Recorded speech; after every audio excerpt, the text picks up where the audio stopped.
Good afternoon, and welcome to TVM-News. Today is Friday, October 13th. I'm Brooke Williams. And I'm Briana Ryan. This week we'll bring you all the latest updates and details we've obtained about the student who was arrested for having a gun on campus last week. We also have the latest on a fire in Dixon City and an update on the Las Vegas shooting that killed 59 people and wounded over 500. More details are coming to light about the armed student on campus last week. Marywood President Sister Mary Persico described the event during a campus-wide meeting last Friday. Persico said Alex Borowski and another student were having a conversation in the Center for Natural and Health Sciences. Borowski allegedly showed another student a handgun in his belt, and the other student reported it to a faculty member. This faculty member contacted campus safety, who called 911. Persico said first responders arrived promptly and ordered an evacuation of the science building. Borowski went to his truck in the upper pit parking lot behind Logren Hall, where police arrested him. Borowski cooperated with police, and Persico said this entire event transpired in about 20 minutes. Borowski faces charges of making terroristic threats, simple assault, possessing unlawful body armor, and reckless endangerment. Marywood is being criticized for the campus handled the armed student incident last week. An E2 campus alert was sent out after the situation was resolved, but not while the incident was occurring. The text alert stated, "The situation on campus has been successfully resolved and everyone is cleared to return to classes and offices." Persico explained that an E2 campus alert was not sent out during the incident because it was resolved so rapidly. She said she tried to address the reasons as to why the message was not sent out, but some emails and social media posts claimed the reasons were excuses and cover-ups. She said not sending out the alert affected everyone on campus, and conflicting instructions from law enforcement caused additional confusion. Some officers told students to evacuate and move away from the site, while others said to take shelter. Persico reiterated that campus safety officials are well trained and said an E2 campus alert will be sent in the future should a similar situation arise. Persico also used the campus-wide meeting last Friday to examine what went right and what went wrong in the gun incident. She commended the student who spoke up about Borowski having a weapon and the faculty member who reported it to campus safety. Persico thanked campus safety for its swift response, as well as the rapid arrival of local and state law enforcement. Persico empathized that the best possible thing that went right was that no one was hurt. On the other side, Persico said an E2 campus text was not sent to inform everyone of the situation. She also said mixed messages from law enforcement and people using their cell phones confused the situation and escalated fear. Persico said drills and further training will help future responses. She ended the meeting with a prayer for Borowski and his family, law enforcement, first responders, and the Marywood community. Borowski's preliminary hearing was planned for this morning, but postponed at the request of his attorney, according to the Lackawanna Central Court Administrator. His hearing will now take place on Wednesday, October 25th at the Lackawanna County Courthouse. Borowski is currently at the Lackawanna County Prison on a $500,000 bail. In other news, the Student Activities and Leadership Development Office is holding its first ever leadership conference for both Marywood and non-Marywood students. The conference is called Conquer and will feature keynote speaker Eric McIlvaney. McIlvaney is a Marine wounded by an explosive device during his third tour in Afghanistan. Students will break into groups to discuss leadership topics and network with other presenters. Conquer will be held on November 12th. Registration closes October 20th.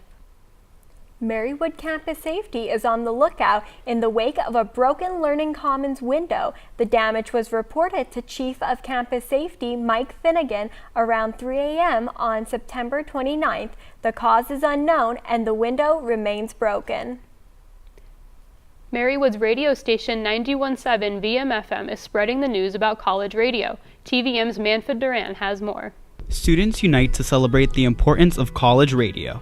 Marywood-University's college radio station, 91.7 VM-FM, participated in the 7th Annual College Radio Day last Friday. Students around the world organized and hosted their own College Radio Day on their respective campus for their college listeners. 91.7 VM-FM broadcasted live in the Memorial Gardens for 5 hours during College Radio Day and held raffle ticket sales. The radio station donated the funds raised from the basket raffle toward the National Compassion Fund to benefit the victims of the Las Vegas tragedy. According to the College Radio Foundation, the annual event is also known internationally as World College Radio Day, since more than 30 countries participate in the celebration of college radio. For TVM News, I'm Manfid Duran. We have more after the break. Stay with us. Welcome back to TVM News. State police are investigating a fire in Dixon City last Friday night at Valvano's Construction. Caught on fire on Main Street near the intersection of Viewmont Drive, smoke and flames could be seen for miles, but no one was hurt. Construction materials, including plastic pipe from a nearby industrial area, burned for several hours. The investigation is ongoing and the cause is unknown. Pennsylvania American Water is inspecting the dam at Lake Scranton. The company released water from the reservoir to get to the dam. Water levels are now 8 feet below normal, with levels eventually falling to 13 feet. Officials said the water will replenish itself naturally in the winter. More than 24 animals are finding homes after being rescued Friday night from a Lackawanna County home. Authorities rescued 20 dogs, 1 snake, 1 lizard, 1 ferret, and 1 hedgehog, and took them to Griffin Pond Animal Shelter. Rescuers spotted application materials in the home. They believe that the homeowners may have been trying to turn the house into a kennel. There is still no word if charges will be filed. Griffin Pond Animal Shelter is losing its second employee after accusations of misconduct surfaced last summer. The board of directors for the South Abington Township Shelter confirmed that Humane Officer Sandy Scala was fired last week after being on paid leave for over a month. Scala's firing follows former executive director Ed Florentino's resignation in August after the board suspended him to investigate the misconduct accusations. The reason for Scala's termination is unknown. History lovers have a new reason to visit the Steamtown National Historic Site. TVM's Ann Zukowski has more. Visitors and residents of the Scranton area now have a new activity to do, free of charge. The Steamtown Historic Site is now allowing train and history lovers to enter the site for a waived entrance fee. The previous entrance fee was $7. National Park Ranger Kenny Gann said dropping the entrance fee should attract new visitors. So the reasoning is if we drop the fees, we'll get more people coming in to ride the trains, which we do still have a fee for. It does bring quite a few people out. We've noticed our trains are actually filling up a lot faster. Visitors can plan a tour of the historic site, learn history about the trains, or plan a weekend excursion ride at the Steamtown Historic Site. I think it's grown. I mean, it never was popularized like this where it's so important. Years ago, this was just a little stop for the railroad. I think it's important for the kids today to learn these things. This Sunday, over 300 people will be riding this excursion from here in Scranton to the Delaware Water Gap. For TVM News, I'm Ian Zukowski. A Berwick man who claims police used excessive force during his arrest is filing a federal lawsuit against the Wilkes-Barre Police Department. Joshua Fott was arrested in July for public drunkenness, disorderly conduct, and resisting arrest. Fott's attorney said Fott is disfigured after the police K-9 unit chewed his back. Both the officer and the K-9 are still on active duty. A West Scranton high school student will serve 7 to 20 years in prison. 17-year-old Kathleen Boyer stabbed 18-year-old Kayla Van Wert in McKenna Court in Scranton in May of 2016. Van Wert later died in the hospital. In a Facebook argument over the father of Van Wert's child allegedly initiated the fight. Boyer pleaded guilty to third-degree murder in July. We'll be right back with an update on the shooting in Las Vegas, but first, here's your 7-day forecast.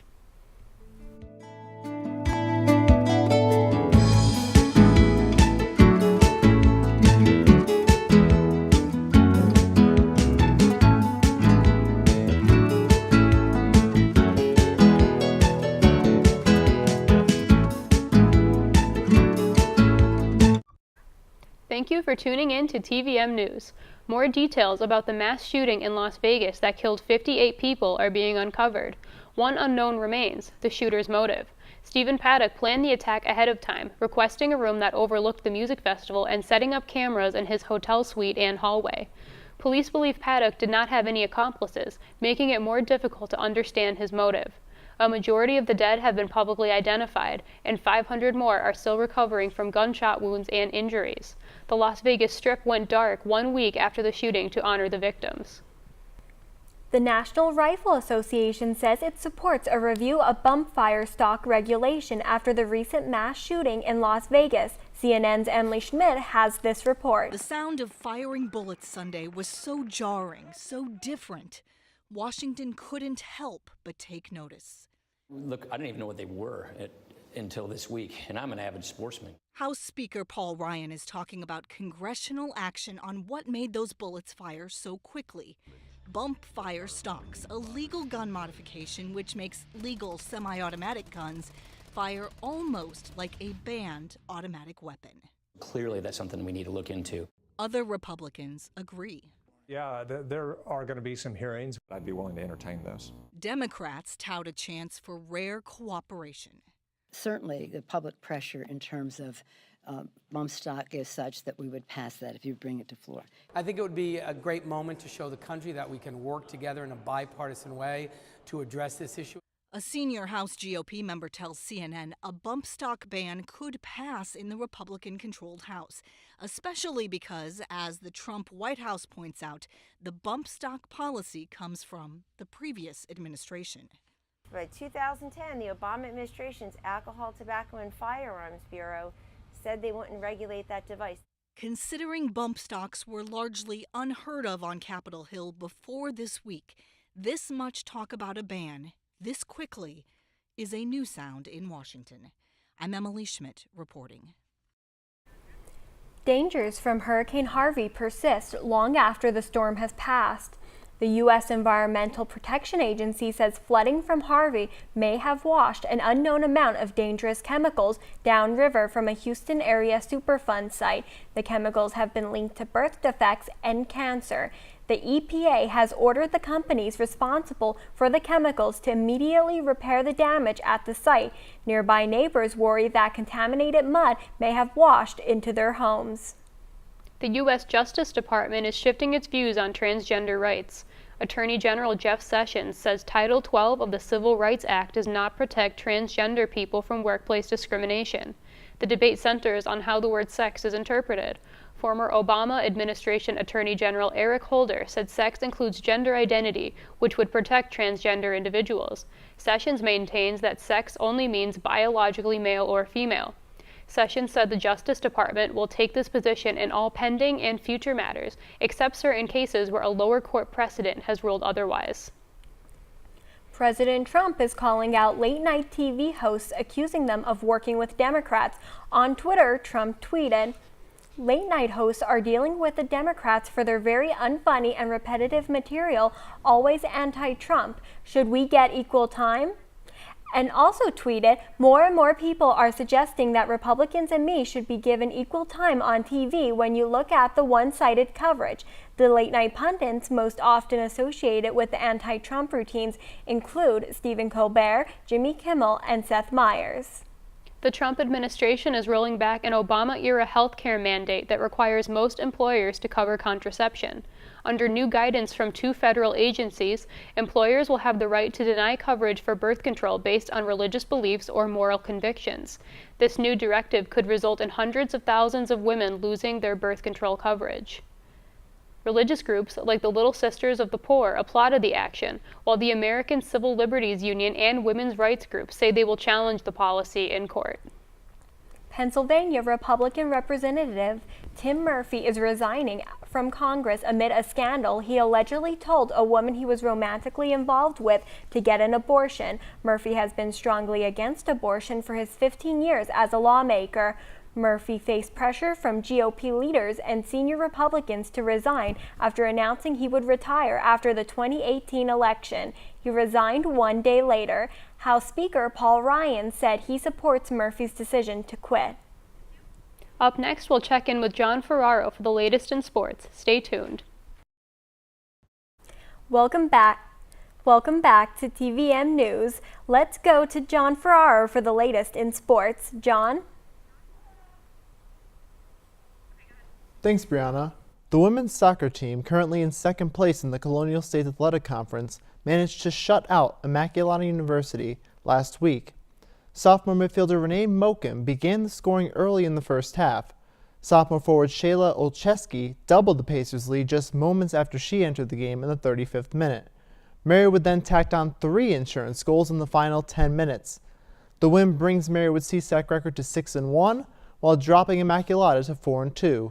The Pacers traveled to Notre Dame of Maryland University for their next conference matchup.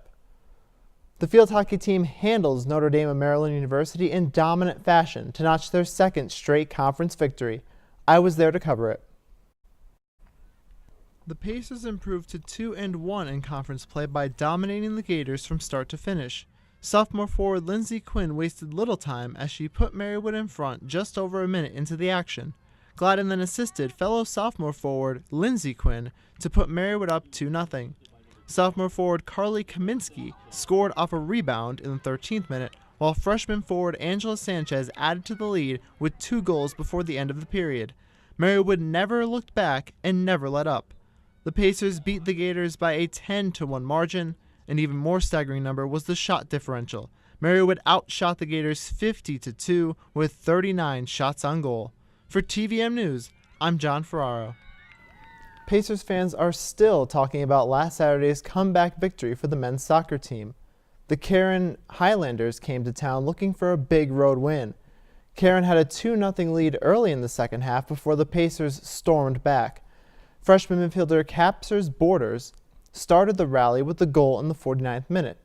Fellow freshman midfielder Giovanni Amato tied the game with a 40-yard strike just over 10 minutes later. Amato then assisted sophomore midfielder Carlos Perez for the game-winning goal. The victory evened the Pacers' conference record to 2-2 and gave the Highlanders a 2-3 CSAC mark. The men's soccer team hosts Rosemont College tomorrow at noon. A penalty stroke cost the field hockey team a victory against Alvernia University. I was there to see it happen. It was a different story for the Marywood Pacers field hockey team on Monday afternoon against Alvernia University. After a dominating 10-goal performance on Saturday, the Pacers' offense dried up. Both teams went back and forth in the first half but could not find the back of the cage. The Golden Wolves raised the pressure on junior goalkeeper Carrie Montz with shot after shot in the second period. Both Montz and the Pacers defenders kept Alvernia from scoring into the final moments of the game. Alvernia was awarded a penalty stroke, and Andrea Wysocki took advantage to give the Golden Wolves the road win. The loss drops Marywood's overall record to 3-9 and improves Alvernia to 7-6 on the season. For TVM News, I'm John Ferraro. Vice President Mike Pence staged his own protest by walking out of an NFL game. Pence attended the San Francisco 49ers-Indianapolis Colts game last weekend, but didn't last a single snap. Members of the 49ers knelt in protest during the national anthem. Pence and his staff left the stadium immediately after the anthem finished. President Donald Trump tweeted, "I asked VP Pence to leave the stadium if any players kneeled, disrespecting country. I am proud of him and Second Lady Karen." Trump said he told Pence to leave if any player protested. Critics of the stunt call it an expensive PR move as Pence's travel expenses cost nearly $250,000 taxpayer dollars. Dallas Cowboy owner Jerry Jones is the first NFL owner to publicly mandate his players stand for the national anthem. Jones said Sunday that players who do not stand will sit out the entire game. Jones doubled down on his comments in an interview with the Dallas radio station, saying the implication that players are not respecting the flag is unacceptable. President Trump gave Jones a big Twitter salute for his stance. NFL Commissioner Roger Goodell also backed Jones, issuing a letter to all teams saying the league believes all players should stand for the anthem. No word yet if the NFL will implement a rule against anthem protests.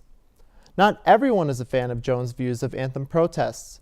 ESPN columnist and co-host of the 6 o'clock Sports Center Jamel Hill told her Twitter followers that anyone who disagreed with Jones' actions should boycott Cowboys advertisers. Change only happens when advertisers are impacted, she said.